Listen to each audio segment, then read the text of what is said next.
everybody to the first NewSpace Chicago event of 2024. And very happy to have people gathered here at our new gathering space at the new M-Hub facility. And very nice of them to accommodate us here. So NewSpace Chicago is a community of people looking to build a commercial space community in Chicago and the Midwest. And so we provide a forum for interacting and educating and communicating among ourselves about the opportunities in commercial space and looking for the future of commercial space. Let's see if this works. It does. First, I want to thank our sponsors. Of course, M-Hub for sponsoring our events at this space, and we'll have other events that we'll talk about in a second here at M-Hub. Orbital Transports, and blah, blah.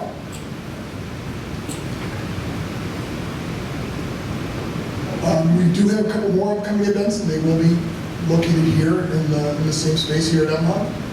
On May 28th, a single speaker event, going back to people who have attended our events in the past know that we've had a mix of panel events and single speaker events. We've got an event with David Carroll from CEO of Orbital talking about space propulsion and sustainability on May 28th. And then on June 25th, an event on space weather, which is an interesting and intriguing title. I'm looking forward to that with Eric Long from Robotic Systems. So hope that we see you there. We'll be sending out notifications and invitations for that. And I also want to talk about the Student Space Congress. This is something that one of the most successful activities that we've been sponsoring over the last several years, which is a virtual event that gives students from all over the world the opportunity to present their research programs. And we've really enjoyed bringing that on. It's always really important to get the word out to students and really encourage their interest in their research and activities in the space realm. So that is going to be November 7th and 8th, and it will be virtual. So again, we will be sending out information on that, and watch for that. If you know of students or have people you know who are interested in presenting their research, alert them to it and have them participate. And finally, so NewSpace Chicago is a 501c3, and we operate on sponsorships. We acknowledge several of our sponsors, and we actually have sponsor categories to let people come in and support our mission and participate in it. And we have a couple of different levels for event sponsors and premier sponsors. If you're interested, please either contact me, since I'm responsible for trying to structure sponsorships for NewSpace, or other members of our board who are here tonight. So thanks everyone, and now why don't we go on with our program, which is the state of ISAM. We're doing something in space, so we have to use an acronym, and we will explain what the acronym is as we go along and talk about that. The one adjustment to the agenda is, unfortunately, Jack Hayden had car trouble, and so we have three panelists, but we have plenty to talk about and plenty of activities to describe. So why don't we bring the panelists up? I'll introduce them, let them either give an update on their activities, and then we'll dive into our program.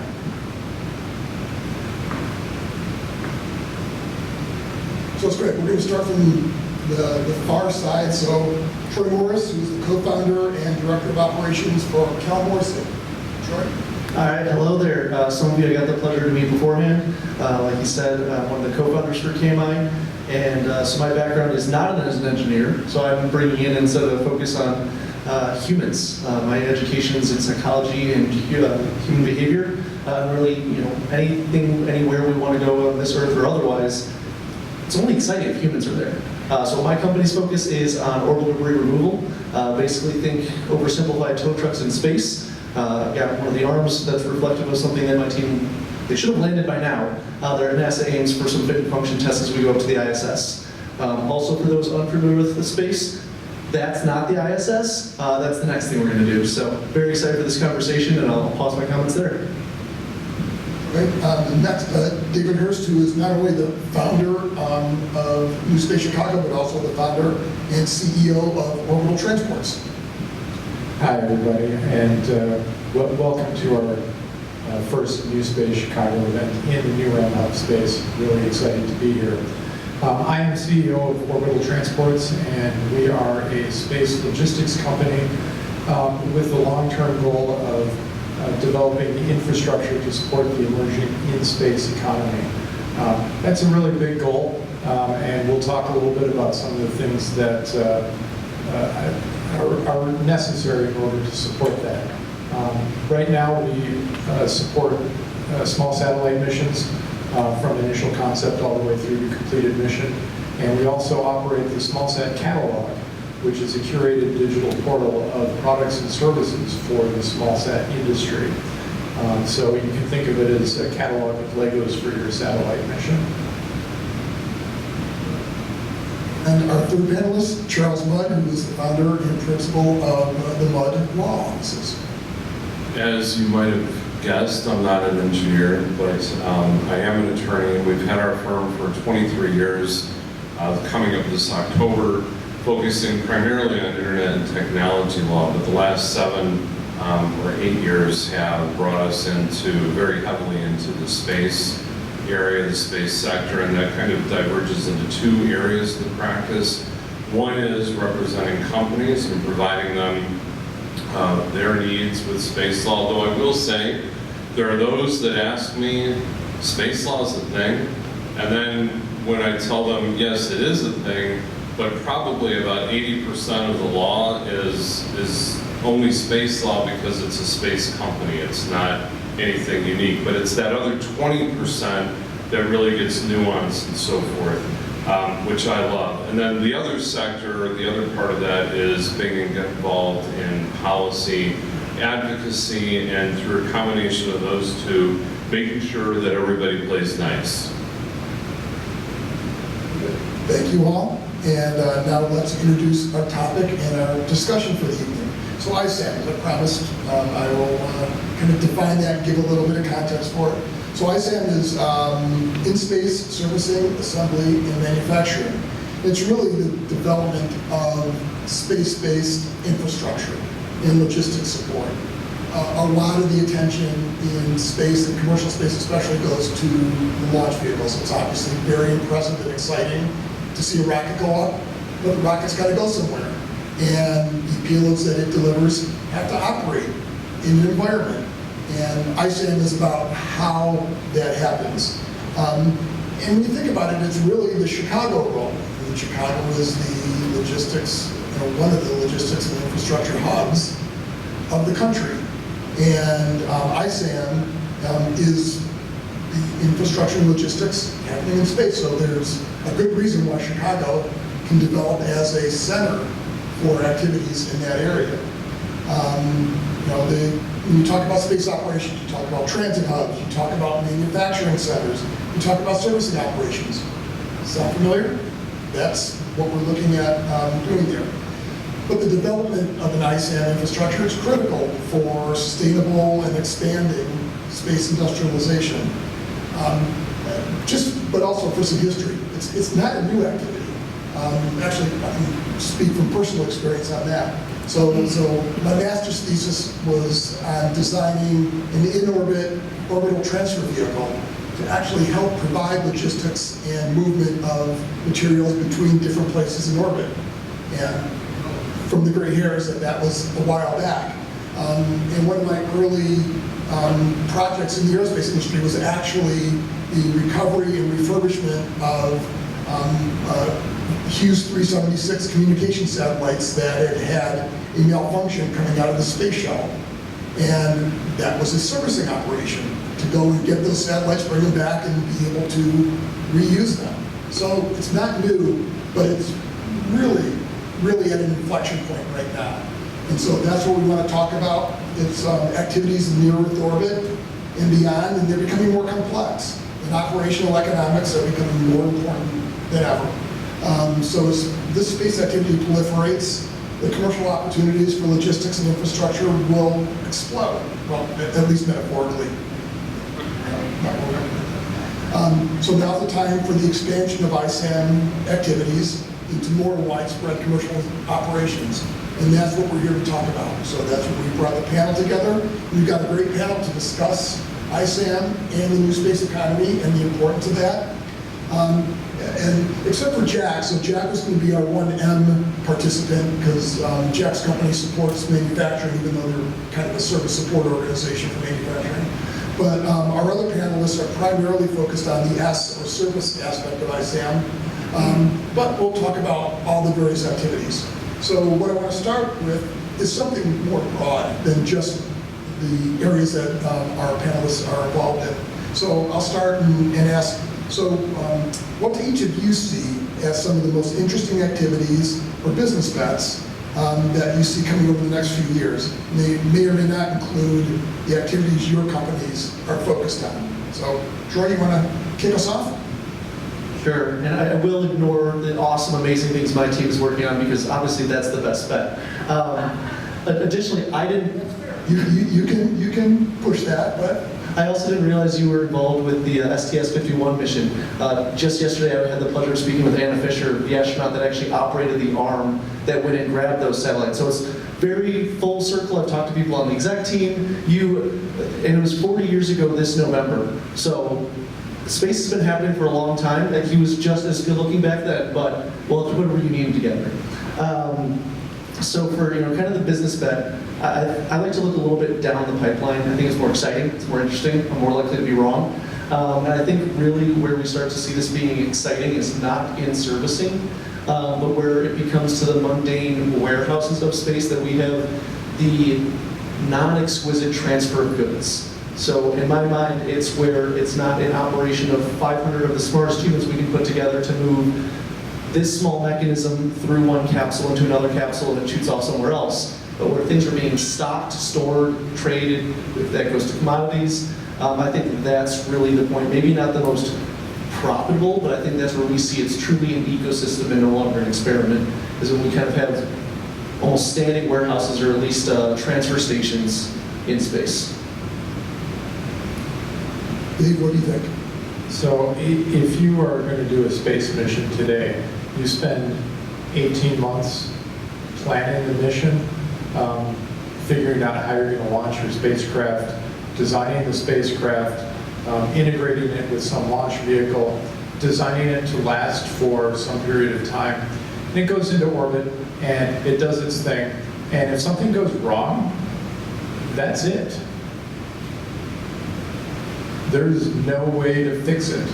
And 40 years ago, we had a space shuttle that could do that. But for most spacecraft that operate today in low Earth orbit or beyond low Earth orbit, it's done.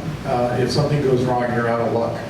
And so, to me, the opportunity is the ability to fix those things, upgrade them, make them better. So instead of designing a spacecraft that has to last for 20 years in geosynchronous orbit and working with last year's technology for the next, imagine having a computer 20 years old, okay? Just the capability of that system is going to be limited. And technology continues to improve and more capabilities and it's faster and so on and so forth. We'd like to get that technology improvement into space. We'd like to upgrade the spacecraft that are up there that are doing things. We would like to repair them if something goes wrong. We would like to extend their life. If a spacecraft runs out of propellant, again, it's done. You can't do anything because if you can't keep your position, if you can't station keep, you're space junk. And so even if your spacecraft is still operational, but you're out of fuel, you are done. And so the promise of ISAM is to fix all of those problems. We can repair, we can upgrade, we can refuel, we can improve the systems. And so those are some of the exciting things that are going to happen with the ISAM, but it also, as Troy mentioned, starts to create an economy of in-space activities. And so you have a transaction, somebody says, my spacecraft needs to be refueled. How do you do that? Well, I need to call the fuel tanker to come over to my spacecraft and put more propellant in it. So there's a whole ecosystem that is very nascent right now, but we are in the early stages of building that and figuring out how to make it happen. So I think those are some of the exciting things that are happening with ISAM. So Charles, what do you see either among your clients or your wished-for clients? Well, I'll take a step back and, as we've been talking, I've thought of this scene in a documentary with Gene Kiernan and talking about how sad that it happened to be that we were not going back into space and that we were missing out on things. And so to put that in context, to look at the new space economy now and what we're talking about. Yes, it's on. I just wasn't talking close enough to it because, I have to give you an aside. Like, my 17-year-old son is in choir.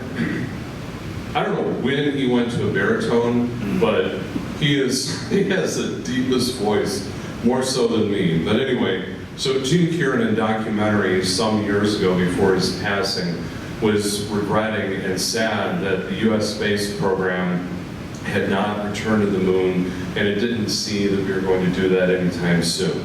Now we have the Artemis Accords from a policy perspective, bringing people together.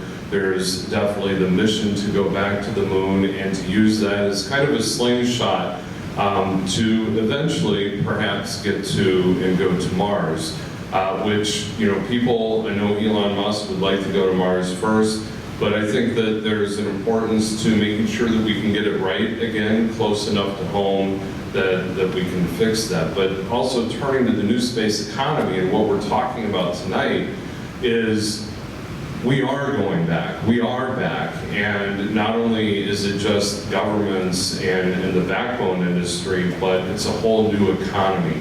So that's what I'm really excited about generally. And from the legal perspective, we are always, although I would say that sometimes the law is behind. We were behind with internet and catching up in statutes. But I think this gives us an opportunity to think somewhat ahead, although we have to be doing that right now, about what is or what are some of the issues to resolve, not only here with ISAM and so forth, but looking back or looking forward even more so to where we are and we start inhabiting space, places in space. So that's what I'm excited about, and I'm excited to be a part of that as to the extent that I can. That's great. One of the things that I'm glad you started talking about that, Charles, is the fact that when you start thinking about kind of what I'll call the kind of basic or mundane logistics infrastructure, you do think about near Earth orbit. You think about that. But it really is got a lot of other domains where this is going to happen.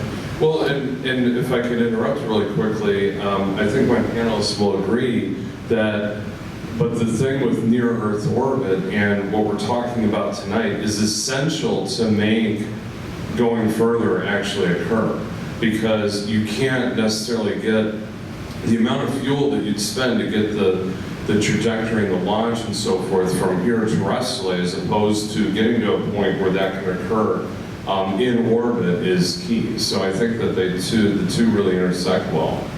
A great quote I got from a brilliant orbital dynamicist who was bored enough to talk to me is that once you get to Leo, you are halfway to anywhere.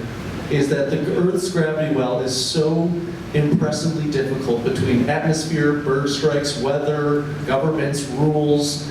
Someone doesn't feel right about a sensor. If you can already be in orbit, you're cutting out half of that before we get to the problem of physics. So it's really interesting whether it's Leo, Neo, somewhere else around there, but just getting outside the gravity well, you're halfway to anywhere.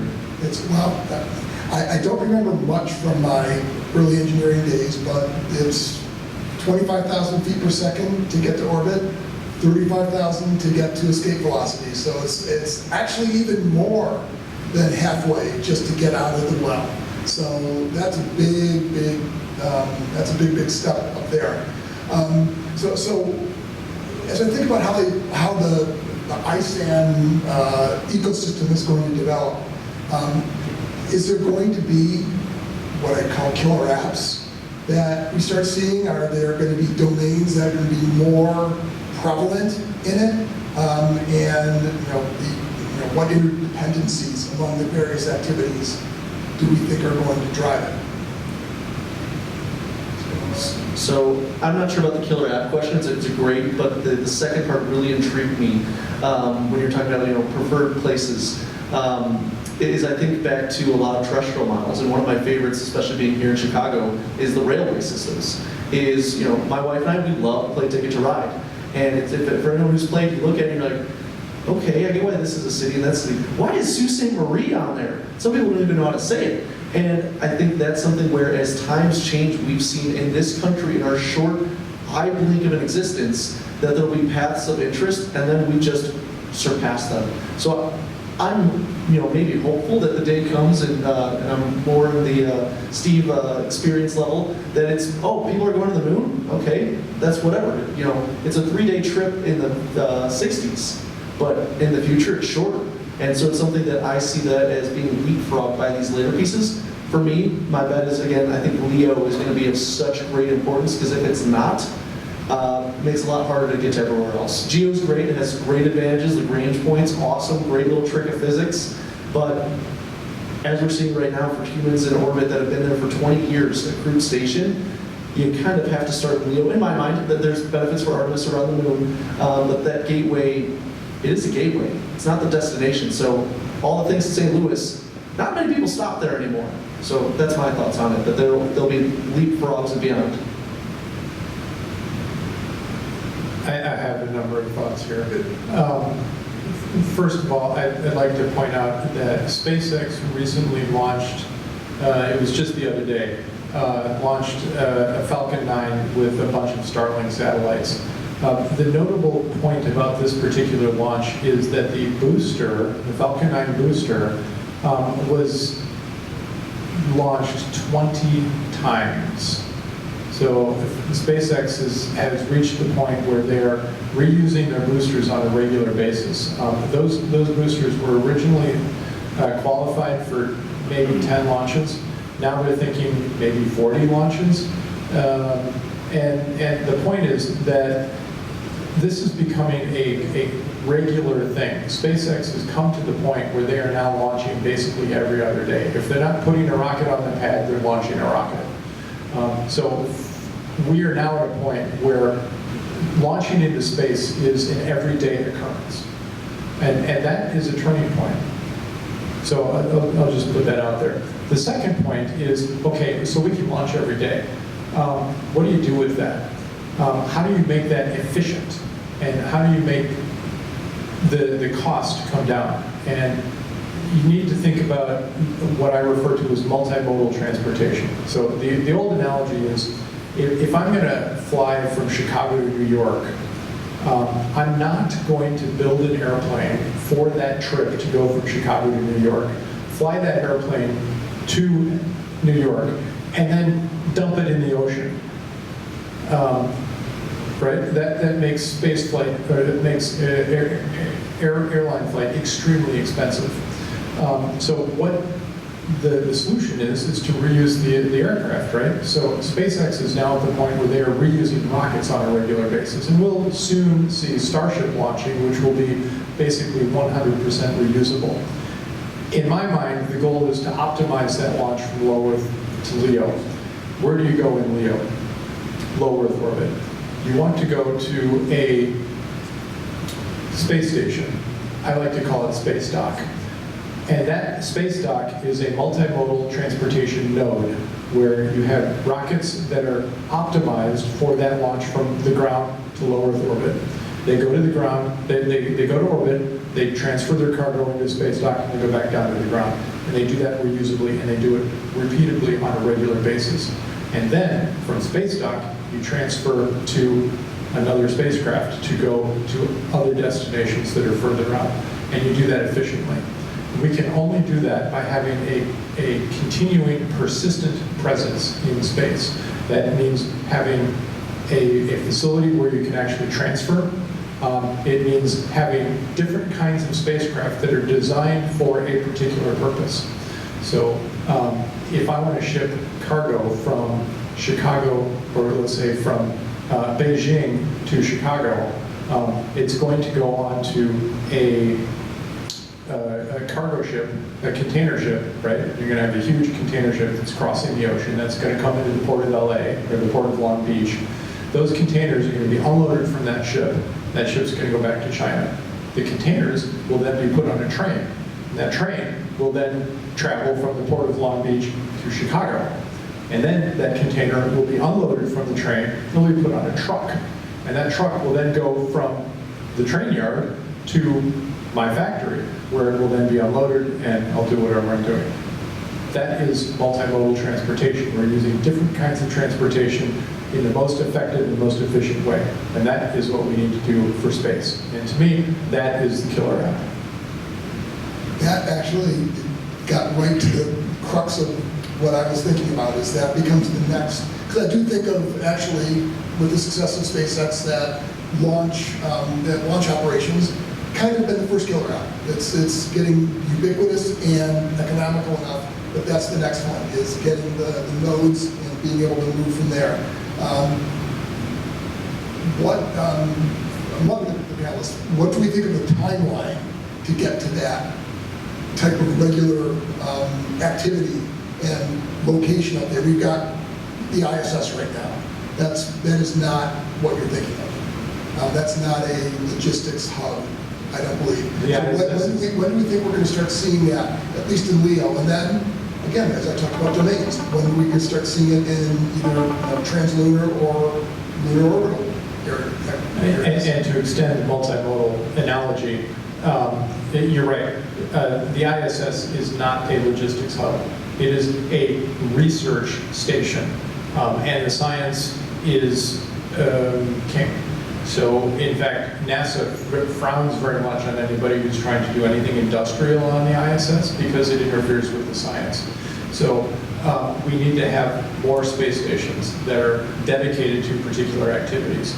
And we're actually starting to see that. There are several companies that are building commercial space stations, and they should be launching relatively soon. We need to see the same thing in lunar orbit. So Troy mentioned the Lunar Gateway, which will be a transfer location from a really strange orbit. Don't ask me why that orbit is the orbit that it is, but from that orbit to the lunar surface. Again, multimodal transportation. You asked when this is going to happen? Is that the question? You said we think we'll start seeing it in the next few years. Yes. When do you think the first commercial, or what's the target date for the first either initial commercial hubs to be launched? Because yes, several of them are under development. Before we get to the question of time, I have a dissenting opinion though from Dave's earlier point there. The question, as I heard it, was killer apps. And maybe it's nitpicking a little bit here, but I don't know if the efficient movement of goods is a killer app, or if that's just shipping more cell phones. If we don't use the cell phones for a killer app, what are we doing? So I want to politely and professionally disagree, is that, I think we need to think a little bit further. And I booted the question the first time, so you at least answered it. But I think the killer app is going to be some sort of manufacturing. Either it's Z-Bland, think of translucent objects. What's the, fiber optics. Z-Bland is space-based fiber optics that are so much higher quality than we can do here on Earth because of gravity. And they made 1,000 feet of it on the ISS, and that was awesome because they made inches of it years before. But like Dave said, research station, not commercial. I think Z-Bland is not even the tip of the iceberg. It's the ice cubes floating around it. It's going to be some chemical, some drug. That's what they're shipping in through the exactly stated pharmaceuticals, or some new Kevlar, some new thing that's going to be shipped by the thousands of pounds. That's going to be the dune spice. That's going to be the thing that's moved, because otherwise we're just shuffling blocks to have fun with it. So I want to politely dissent before we get to the very interesting time question. And let me just elaborate on that. So yes, shipping resources up and also down. And so the other reason for going to the moon, yes, it's the closest celestial body that we can reach. There's many scientific reasons for going there, but the commercial reason for going there is water. Yes, there is water on the moon. The lunar South Pole has ice in the permanently shattered regions of the moon, and we are relatively soon going to have landers that are going to be exploring that. And you want to mine that ice and use it for propellant and ship it back to wherever, not to the ground, but because it's so expensive to get things off the ground, right? So we can use that water to grow crops. We can split it into hydrogen and oxygen. You have atmosphere, and you can also use that for propellant. And we'll use that to refuel the spacecraft that are already up there. So that's another killer app.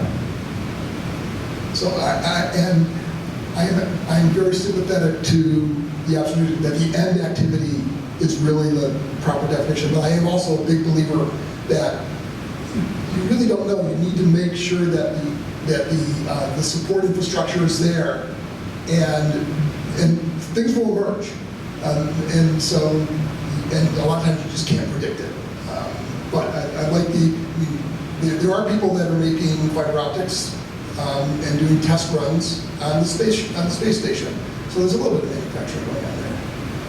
But the next part about it, we talked about commercial activities and the commercial basis on this, is talking about the kind of business models that will start emerging and be part of the ISAM infrastructure.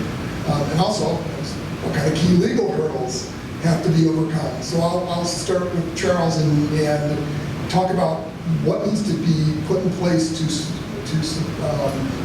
support kind of a multimodal kind of logistics infrastructure that we're talking about here. I think one of the first things that the United States needs to do is to modify its export law controls, because right now they're very restrictive.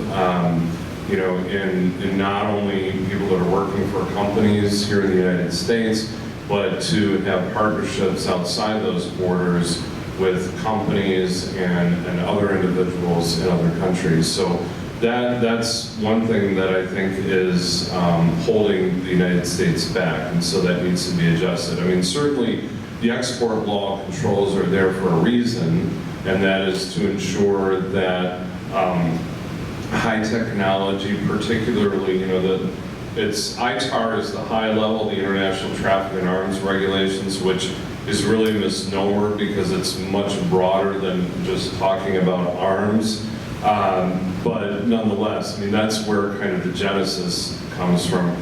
The other thing beyond domestically in the United States is a development or refinement of the international legal regime, because there are 5 outer space treaties, 5 space treaties, one of which, the last one from 1984, the United States is not a signatory, and most modern developed countries are not.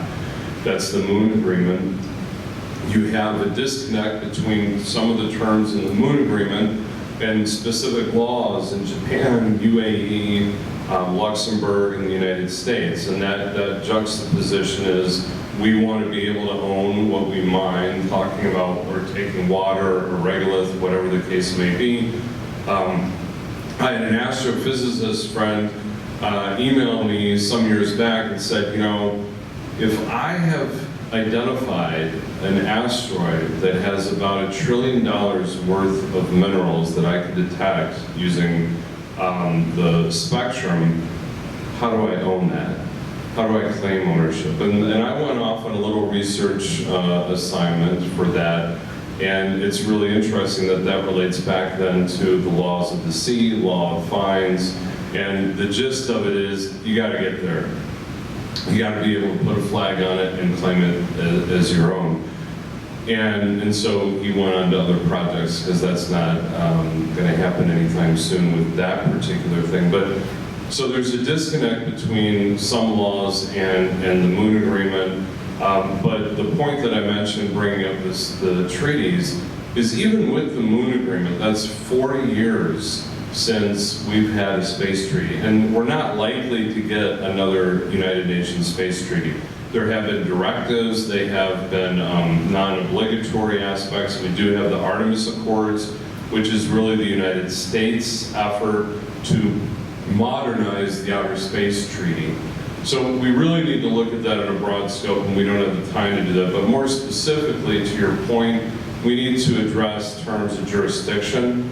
What happens when there is a collision up there or something's going on? You know, the traditional aspect is you want to keep space objects as far away from one another as possible. They're traveling very fast, the mechanics are very difficult, and if any of them get out of control, it's nearly impossible to do any servicing. If you want to watch a real-life movie, the Russian equivalent of our kind of space rescue missions, it's Salyut 7, and it gives a great example of that, but they succeeded in doing it. But now, with what we're talking about here, we're actually wanting to bring space objects close and touching one another. And so there's a lot of issues with that. What happens when something goes wrong? Going back to the jurisdictional issue, if the United States owns one and Luxembourg owns another, and there's a collision and that space debris causes damage to China's satellite, or worse yet, a piece of junk from the ISS, garbage, goes through a Florida home again, who has liability for that? And where does that take up? Or how do you resolve those issues? The other topic is intellectual property. So I could go on and on, but that's kind of my basis of where we need to start. So you're saying insurance is going to be the killer app? Insurance is going to be the killer app, and being a lawyer that practices space law, yes. But yes, insurance is key, and that's a whole nother issue that we can talk for hours and hours on. Well, I assume it's going to, one of in my kind of daily life, I'm the CFO of the startup tech company here in Chicago, and I always go to trying to think of what kind of financial models will be supportive of that, and they're going to develop kind of in that context as to what are the laws that allow various kinds of financial models, who can invest, what is the risk management of those investments. So I don't know if in our panelist experience, developing servicing businesses, what are the kind of business models that we think are the ones that are going to support the commercial development of ISAM? If I could throw just one quick comment and then pitch it to my panelists. One of the models right now is everybody realizing that we're getting to an agreement and saying, hey, we're all in this together, let's not sue each other. Because the cost of insurance is so prohibitive, none of us can afford it. We can't even afford it together. So let's just agree, play nice, and sign an agreement saying we're not going to sue one another.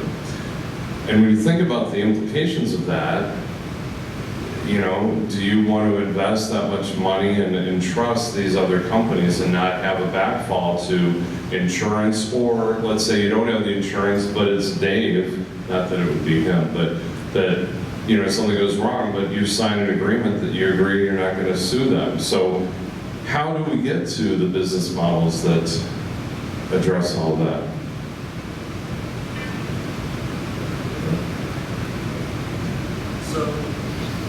Sound check? There we go. I think it's interesting in so many different facets and ways, and some I just hate. And I'll start with those because those are always more fun. I've heard innovations of trustless systems, and we'll put it all in the blockchain, we'll add a new tech layer, but as someone with an education in psychology, that just is adding bedazzling onto the human experience of trust. Trust and risk, I think, is a lot of the core concepts you two gentlemen were just talking about there. I had the odd pleasure of going to Lloyd's of London this February. So for those unaware, Lloyd's of London is to insurance what the New York Stock Exchange is to shares. This is the home. It was originally a coffee shop where a bunch of guys are sitting there like, well, I just sent my boat off to another part of the world. I don't know if it gets there or sinks for another like 2 years. Let's pool our risk together, and it grew into insurances we love and hate it today. So with that, I had the opportunity to talk to some of the people who are working on space insurance, and I'd love to talk to you more off stage about the, we'll just promise not to sue each other, because I can't imagine a group of like toddlers sharing Cheerios that works well with. But I think a lot of what we're seeing is better data, better processes, better information, better systems where, you know, like we saw with 1984 STS-51, is that Lloyd's of London is actually the group that funded that mission that he was talking about, that I met the astronaut, that it all circles together. The space industry is like 5 people in a different hat.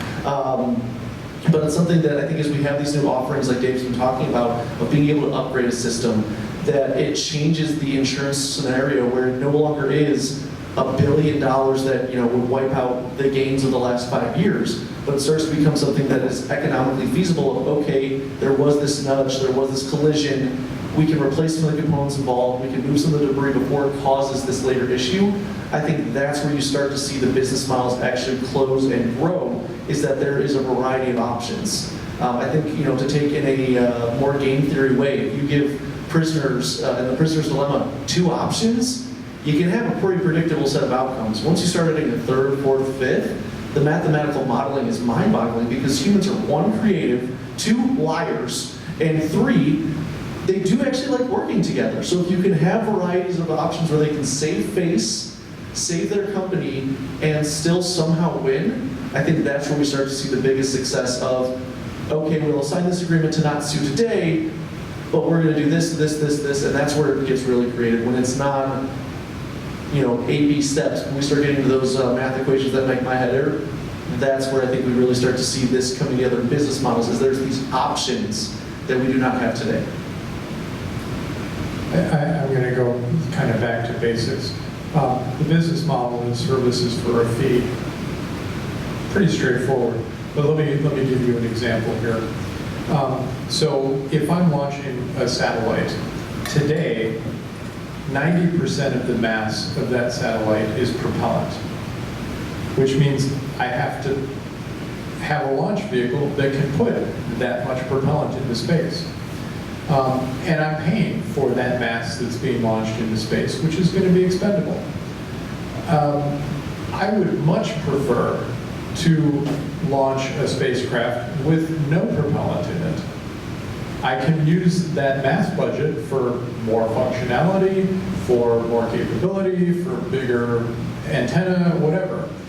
And then what I want to do is, once that spacecraft is deployed onto orbit, I want to call up the fuel truck and have the fuel truck come by and put propellant into my spacecraft, so I don't have to worry about launching all of that propellant into space. And then, once my spacecraft has been operating for a number of years and it runs low on propellant, I want to call up the fuel truck and say, hey, bring me some more propellant. That is the business model. It's services for a fee. It's, I have propellant, you need propellant, I'm going to deliver it to you. So that's one example. Another example is the upgrade scenario. I create a spacecraft that has technology that's available today. It's going to be operating for 10 years, maybe 15 years. That technology is going to develop and improve during that period of time. I would like to leverage that improved technology. I would like to put that on my spacecraft in 5 years and upgrade it. That is, again, services for a fee. I'm going to call up the tow truck and say, hey, bring the upgrade to my spacecraft and install it. Those are examples of the kinds of business models that ISAM will unlock for us. I like having Dave here because he gives these specifics to my vague generalities. So always find a Dave in your life to bring with you to things. It's really nice to have. Well, one of the things, and one of the next questions I had, and it goes right to some of the topics that you're talking about, Dave, from refueling or replacing, is there will have to be standards involved. I mean, there's going to have to be common interconnects and such. And so, how important do we think the establishment of the standards are going to be to actually develop this kind of infrastructure, the kind of ISAM commercial environment? And then who will lead those standards initiatives? And will it be different on a different activity, whether it's for refueling or servicing or repair? How does that evolve? And Charles, you may have seen some of it too, from a legal perspective. Dave went first. There's an old adage. One of the great things about standards is that there's so many of them. The problem is that that's actually not the case in the space industry, particularly when we're talking about ISAM. There aren't any standards. There are some companies that are developing technology. So to take an example, in order to refuel my satellite, I need to have a fill and drain valve so I can connect to it and put propellant into the tanks. Right now, on your typical satellite, which is launched into space and fueled up before it is launched, those fill and drain valves are locked off and covered up by MLI, the layer of reflective insulation, and you can't get to them. So there are companies that are developing docking and fuel interface ports to use for refueling spacecraft. I can name them I can count them on one hand. There are like 3, maybe. They're not compatible. So which one are you going to pick? We don't know yet. And it's going to depend on who do I choose to do the refueling. Well, of course, one of the companies that manufactures that docking port is planning to deliver propellant to clients. So obviously they would like you to use their docking port. That means vendor lock-in, which, okay, we have to deal with that right now, but over time, that will have to evolve into standard interfaces that people can use. So the answer is, we're not there yet. We have to get there. I completely agree with that, and I think going back to the topic of insurance, I think persuading insurance companies to write policies is going to be easier with standards and metrics to judge by. And when you think, as we've been talking about here, I think there's an opportunity for development in the insurance industry, but there's also a caution in that, if we know how the insurance industry works, like just real estate, residential or commercial insurance, the insurance companies give us individuals or businesses policies, and then there are insurance companies that insure the insurance companies, and then there are insurance companies that insure those. So it's sharing going back to sharing the risk and moving it around, and so where the problem arises when you have a catastrophic event like a hurricane, where right now nearly all of the insurance companies are moving completely out of Florida. If you're on the coastline of Florida, you can't really find insurance. There are people that I know that are going without insurance, it's not affordable, there's not a policy to have. So I think that and this is not my area, law is more my area, but as I'm thinking about it here, that's something that really needs to be developed, and the space industry as a whole needs to be thinking about that, how they're going to address that situation. Because if there is a catastrophic event, how can we work and get beyond that so that it doesn't shut down the whole economy, which would be a particular risk of happening. So I've got a short comment on that, and then can definitely take it further. This is something as weird fan of how does humanity expand beyond digging out of caves. Price-Anderson Act. Write it down. It's a silly set of gibberish words, and this is the reason that the United States has nuclear power. That single act was a push together of insurers and reinsurers saying, if you build a nuclear facility and it goes anything but exactly perfect, you will not only kill millions of people, the industry will never succeed, you will kill all this insurance, which then no one can have their homes in, you will just have destroyed the modern world.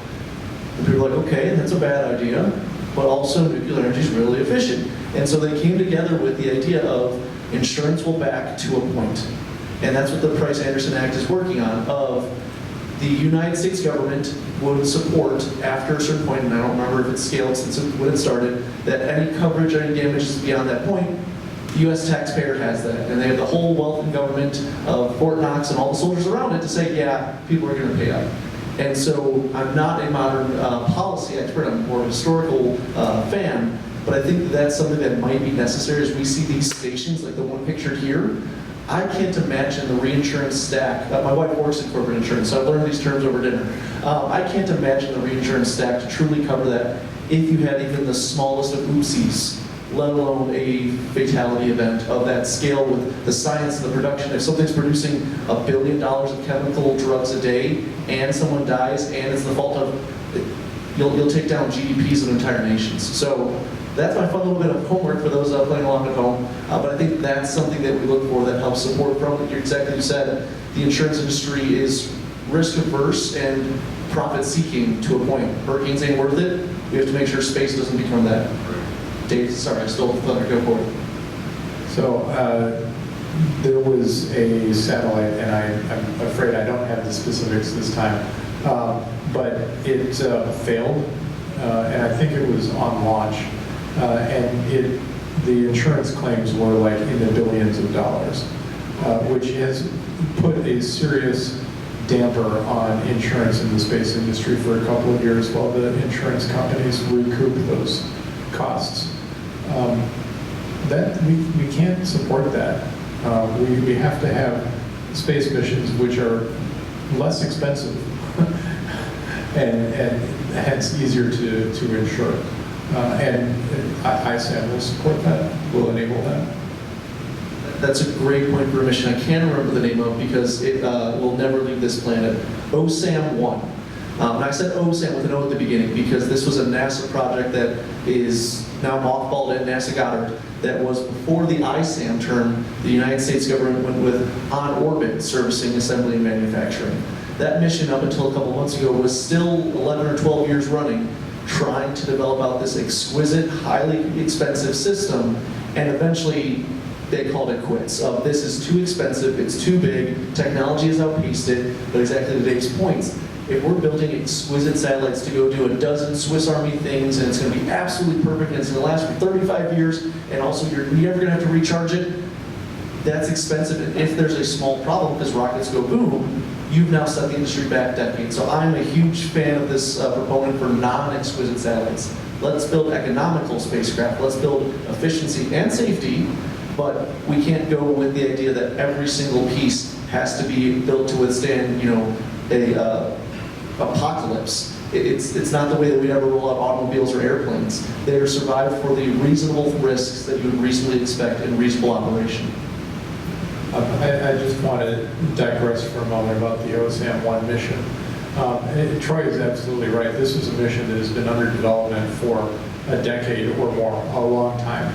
The original goal of the mission was that NASA was going to go visit the Landsat 7 spacecraft, which had more or less reached the end of its life.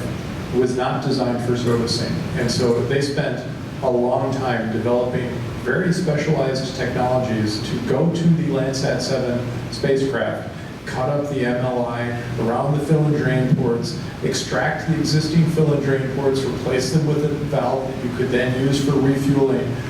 I went to several conferences where they were discussing this technology, and it was mind-boggling how much time and effort they had sunk into this very specific servicing technologies in order to execute the servicing of Landsat 7. And then toward the end they decided, we're also going to do some example manufacturing. So we're going to assemble a parabolic reflector out of pieces. We'll build it and then we'll take it apart and we'll build it again so we can demonstrate that we can do that. And then they were also going to add onto it a little device that would create a girder structure. They would basically 3D print this thing. And then last year, NASA finally decided that all of those technologies that they'd spent all this time and money investing in were being bypassed by industry because industry was focusing on servicing satellites that are prepared and ready to be serviced rather than old satellites that are not prepared. So it is a very interesting chapter in the ISAM story, but unfortunately one which is now closed, and we're focusing on commercial solutions. Well, that's actually a good segue into the last topic that I want us to quickly go through, and then we can open it up for questions, is the government and the role. The government is still a very large component of what is going on in space, and I think part of what will be the growth of the ISAM environment, and not only what will the government's role be, but what should it be. I mean, for SpaceX, I mean, people who have followed it know that the government really was the anchor customer for a lot of the early aspects of SpaceX, both NASA in resupply for the space station, as well as the military in terms of launching satellites. How much of the market will they be? How much of the market should they be? Well, we have to acknowledge it. It's kind of the elephant in the room, but why don't we close up with that as kind of our thoughts as to what the government's role should be as we develop this. I have very specific opinions about that. The role of government should be funding and regulation, and that's it. Now, it is also true that the government is a large customer and will be for the foreseeable future, particularly Space Force, and that's fine. Long-term, government will be a small percentage of the overall market, but they should be leading the way at this point, not through doing their own missions, but in supporting people who are building commercial missions.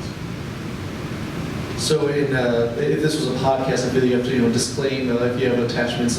My company has received multiple millions of dollars of funding from the U.S. government. So yes, is that I think it should be promoting not just one idea, but the best ideas, pushing them forward in competitive fashions, so that we don't do another OSAM 1. Do you know how many awesome things NASA, just if they pooled the budget just amongst themselves, could have done with a third, a fourth of the budget that was sunk into OSAM 1? So I think exceptionally it should be focused on how does it support what is already the goals. And I think one part to add there, though, is I think government can serve a great role of deciding what those goals are. The Artemis Accords do a great job of that. Again, putting on my history professor hat that I've never gotten to wear, if we look to the development of the American West, it was the government doing a lot of terrible things to the native people, and then saying, all right, we're going to put a fort here, and we're going to build trains there, and we're going to mine here, because people want to have economic development. They want to have these gold, these iron that they found in these hills. How are we going to support that? We're going to protect this. We're going to set up stations here. We're going to provide mail so that people can communicate and say, hey, Grandma, I found gold in them there hills. Send everyone here. The government supports in a few roles more than just being a pocketbook. And I think they can do a great job in the way that they were supposed to be a representative democracy, is that they can help be a catalyst for those ideas. So I think their involvement in regulations, I didn't mention it earlier, but there's organizations like Confers and now Cosmic and others. Like you said, the best thing about regulations is there's a few to pick from. But I think they can help be a central point of clarity for, okay, thank you everyone for bringing your 5 proposals. The United States government is an anchor customer that, whether they like it or not, they pick winners. If they say, all right, we're going to use this SpaceX model, now SpaceX is the ride to beat. If they had picked a different model, it'd be, okay, Blue Origin is the ride to beat, or something else. So I think they do have a few more nuanced roles as a goal setter and a time marker onto that goal. I have to push back just a little bit. And I would say that but for the government and but for NASA and its budget, there would not be the new space economy that's growing right now. And that's going to continue for some time. And I think also, I agree regulations, I agree goal setting and being involved, and I think that, commercial needs, here we're talking here in the US, but commercial needs the US government just as much as the US government needs commercial right now. There's no question about that. But I don't want to lose sight, and I don't know that my 2 colleagues were necessarily doing this, but for the overall perspective, I don't want to lose sight of the importance that NASA actually does in or provides in our daily lives. I mean, if you go to some of the space conferences where they have their booths and so forth, you know, one of the things that I was first amazed at is the desire that NASA has to commercialize the research that it has. It has thousands of patents, technology waiting to be exploited, waiting for a commercial entity to come and use. And that's that booth's goal, is to try to push that out there and come look at our portfolio. It's open and accessible to any US citizen. And when we think about you know, if you go home and you have a few minutes, Google how much of the technology and the things that we have in our everyday lives came from NASA research and technology. It's pervasive throughout society. To interrupt for a second, to save you Google, my team has done that. We've done multiple blog posts on it because it was so interesting and my wife didn't understand why space matters. So because of my wife, we can save you Google, but he's right, it's so much you don't even know. And it's some of the things, so go to his website and blogs, but it's some of the things that are pervasive, like in our everyday life, plumbing that we use in our house, you know, and so forth. So I would say that, and I would hope that NASA would continue, the federal government would continue funding in that regard. And one final point, because I would not have gone into space law but for my astronomer friends. And I'd say that, you know, we still need to continue that funding. And isn't it exciting that we just got a signal back from Voyager 1? So after months of no signal, or problematic signals rather, we can understand Voyager 1. So I'll end on that point. Awesome, and I'd love to end on a variety of opinions, and because it has a lot of different angles to it. So what I'm going to do now is open up for questions. I'm going to walk around with the microphone, so do a little interactively, but first I want to give a hand to our panelists. Great variety of things. Who has got a question that they'd like to ask of our panelists? Anyone? We could not have solved all the world's problems. Here we go. Thanks. My name is Jake. How are you guys thinking about cybersecurity as, you know, you're introducing more systems, they're getting more networked versus maybe older missions where one thing connects to one thing and that's where it ends? I'm just curious what you guys think about that. I write my password on a really good Post-it. No, I think it's a huge problem tied directly with standards. I think they are left and right foot that, you know, we are looking at physical standards of what exactly is going to be the refueling port, but also what is the language, what is the levels, what is the communication, what is the fallbacks.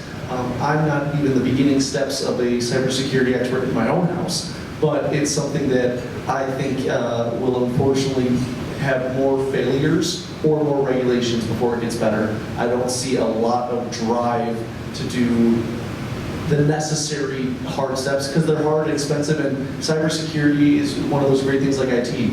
When it's working, you're like, what do we pay for this? What is it doing? And then when it's not working, you're like, why are we paying for this? It's not working.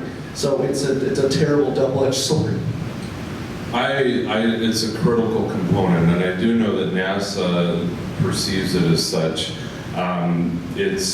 It's absolutely critical in terms of not only domestic aspects of cybersecurity, international efforts, you know, getting satellites, taking rogue situations. I mean, there have been incidents. So it's critical, and I think that particularly with the development of you know, quantum cryptography, when we get to that point that it's actually accessible and usable in a key way, that might be one step forward, but at the same time, those that are going to exploit cybersecurity are following, if not in front, following right next to the technology. So it's critical that every company think about, every manufacturer and service operator think about that.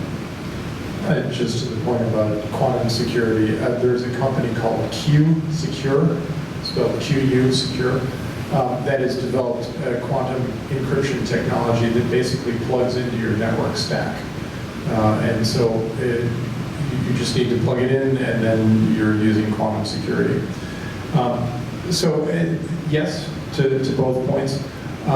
As a former cybersecurity person, I think about what is the attack surface.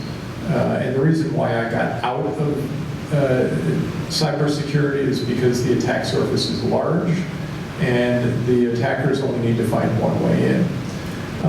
But I want to just go one step beyond. So if we think about the securing of communications, yes, so ground to space, that has to be secure.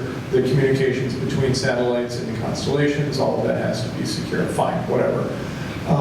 But let's take that to the next level. Now we're talking about ISAM. We're talking about, I need to have my satellite serviced, so I need to issue a request to the provider that is doing the satellite servicing. That means that they have to receive that request, validate that it is in fact a legitimate request. They have to also validate the fact that the asset, the spacecraft that they are being requested to take a close approach to, is in fact owned by the people who submitted the request to do that servicing. So there's now, when we start talking about ISAM, where we're talking about spacecraft coming close together, there's a whole nother layer of security that has to be addressed. And we're only in the very earliest stages of even thinking about what's involved there. But Dave, for some of that to happen, you'd have to have some fool on stage developing technology to go after unprepared satellites. That seems ridiculous. So, no, shameless self-plug, but great, you gave me a new fear. Thank you. Thank you. Other questions? Professor? Well, you just took 3 of my questions and turned them into one scenario, so thank you. So you made a request of a satellite. In order to do that, you have to have some sort of open or lightweight common standard for communication. You have to figure out if it's spoofed or legitimate, and you have to figure out what's in the way between where you are and where this thing is. Along the way, you're supposed to do an emergency capture debris mitigation. Noble service or active piracy. I need to get you and my co-founders in a room together, because that's what we're looking at. It's something directly in our business model. It's on our business slides when we talk to investors and decision makers in the U.S. government and elsewhere. This is something that we see as primarily an act of good. Is that, same for the maritime law that we talked about, is that if you are a vessel under sail and you have the opportunity to assist with a mayday situation, that is your prerogative as a sailor of the sea to go and help. And there's also certain agreements that have been, some of them thousands of years old, that if you receive damage or if you receive punitive loss to your own vessel while trying to save others, there's insurance backings and agreements to help defend that. That doesn't exactly apply to space, but to get to your question where I think the real twist of the knife is it's something that we've seen as an absolute benefit. If we're going on our tow truck mission, slowly delivering the chemicals and the pills to the different location, as a human, I would love for us to be able to step in and either save lives or save the infrastructure that supports other things. But you come to that great question of spoofing and capability. I mean, I get emails from myself before asking me for my own bank account. I'm like, well, that's not actually my email address, put you to spam. And that is like 5 seconds of someone trying to do stuff. So I don't know if it's a question that I want and qualified enough to answer for my own company at this point. That's why I come from a team. But I think it's something that as an industry is definitely an interesting point of, and I want to add a layer beyond that of not just a nefarious actor, but if it's a state-directed act. If we've got one nation that is asking their industries to go and intercede with another, are we at privateers? Are we back to, was it Nathan Drake, if I'm remembering my pirates right? Flagged by the British Crown, yeah, go grab those Spanish gold, we want it, here you go. It becomes a really interesting case of a number of problems, and one of them that wasn't in the past is the cyber spoofing that I could say of anyone. So I'd love to talk further after this. I just add one additional comment that completely in a different sector, the medical industry. I mean, just to give an example and tie back to the insurance, that's another area where insurers are walking away from the cybersecurity because it's so ubiquitous, the data breaches. And I think that there are consequences to data breaches that many sectors have not even contemplated. For example, in the medical sector right now, I have a number of clients. There was a data breach with a payment provider. Okay, you might see that there's some issues getting money or informing the people. It's broken the entire system. So that right now, there are medical providers that do billing and so forth that can't get the payments back because the system is just completely broken. And when you talk about small businesses, small practices, medical practices, that kind of redounding effect is breaking their back to where many of them are going to go out of business because they rely on the payments from the insurance companies to fund themselves. And so that's just an example of how cybersecurity and the consequences of it, data breaches, are just some things that we don't even anticipate. A lot of times we might think about the company, we might think about the personal information, but we don't think about the ripple effects through an entire sector. Just to elaborate on that slightly, I don't know if anyone was paying attention to the news in the last month or so, but Children's Hospital at Northwestern underwent some kind of cyber attack that took down the entire hospital for more than a month. That's just mind-boggling. To shut down the hospital for a month because of some cyber breach. But getting back to the issue of authenticating inquiries or requests to do servicing, you need a trusted intermediary. And I talked to somebody who was proposing that it should be done on blockchain so that you could authenticate the chain of custody of this satellite asset and all of this.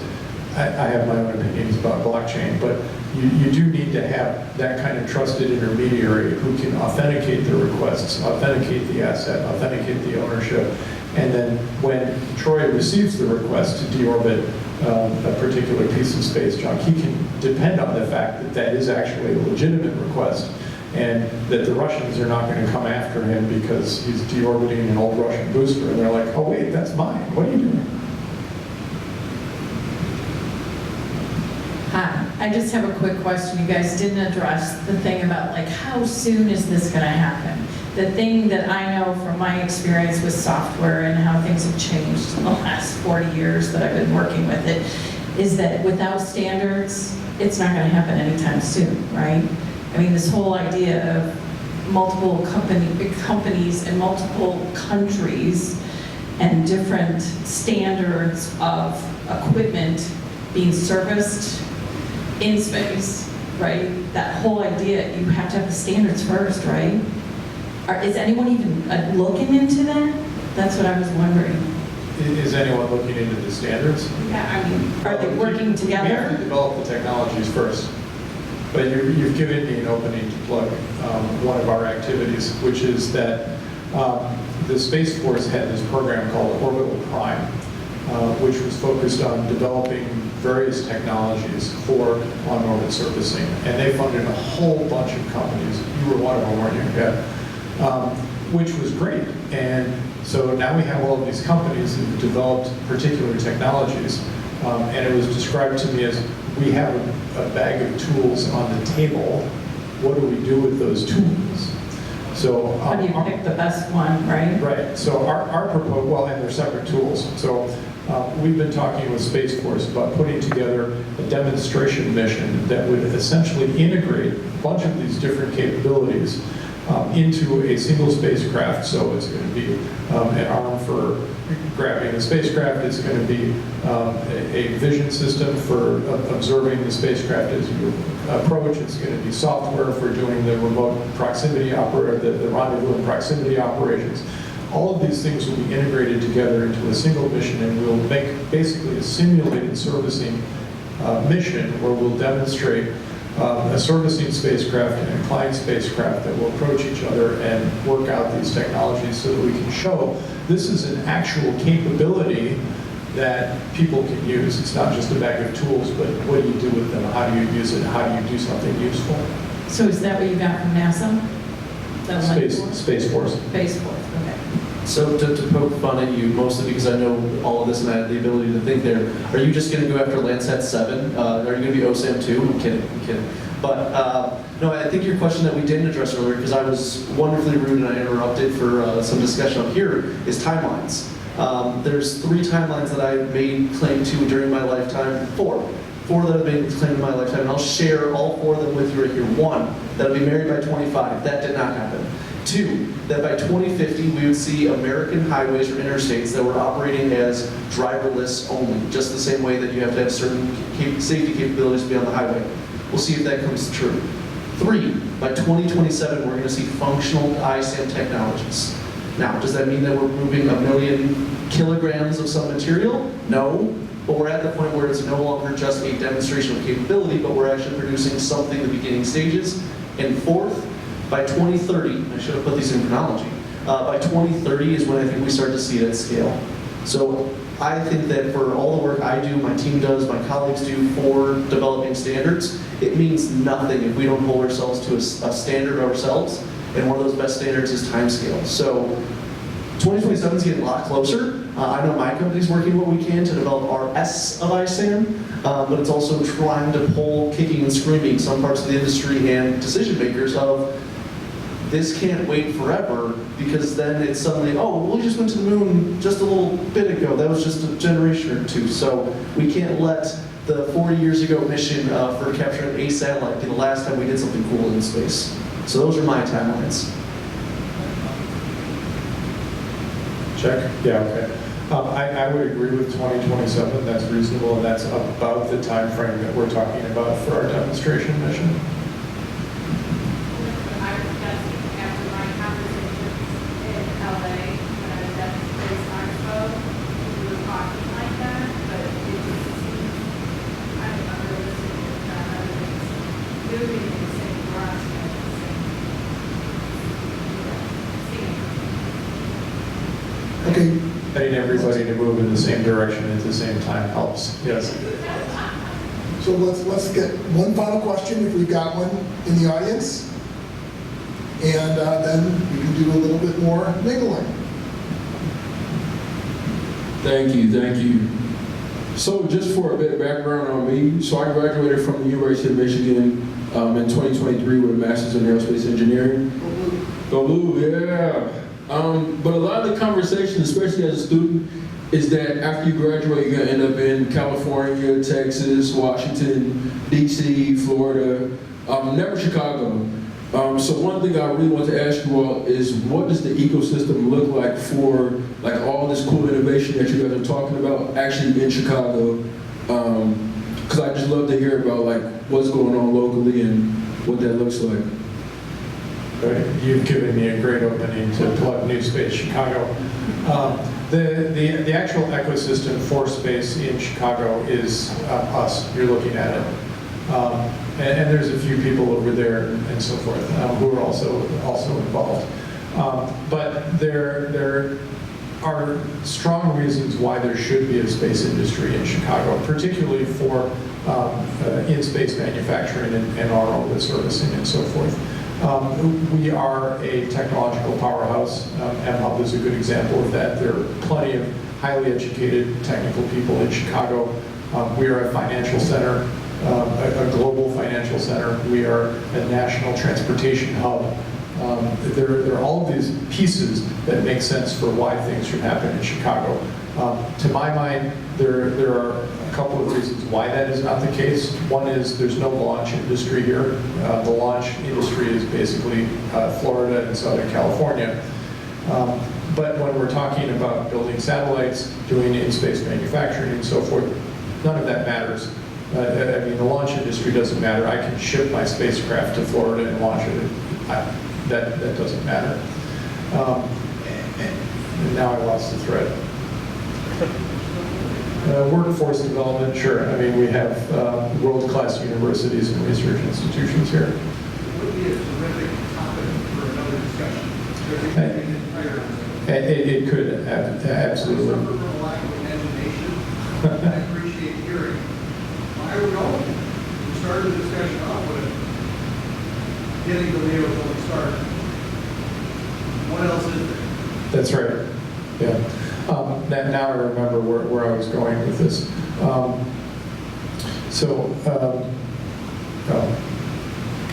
I lost it again. Sorry.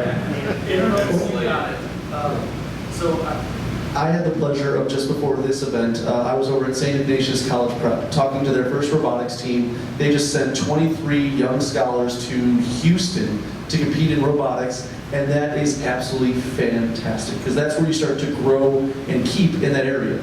So if you don't mind me asking a few personal questions, as one, did you grow up in Michigan? No, I'm from Chicago. Okay, so you went to U of M. Second, did you study with Jimmy Cutler? I did. Yeah. Okay. My company is actually based in the Upper Peninsula of Michigan. And so that's where I went to my university, my undergrad. And we found, they don't have, these great jobs I want right where I'm walking out of school.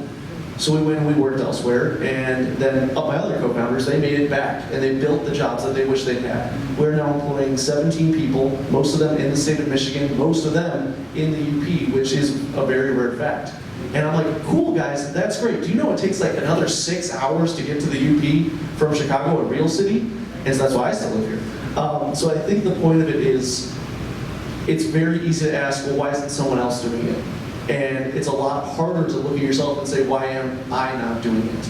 And so I can say for myself, I know for some of my peers up here, others that weren't able to make it, I mean, Jack being one of them, they're Orbital establishing here in Chicago, is having these opportunities, these nexus points to find people who came from great professors, working on great problems, working with great imagination, bringing those together at events like this and others throughout the year. This is how you start to get that collaboration where you get, new cybersecurity ideas or new fears overall together.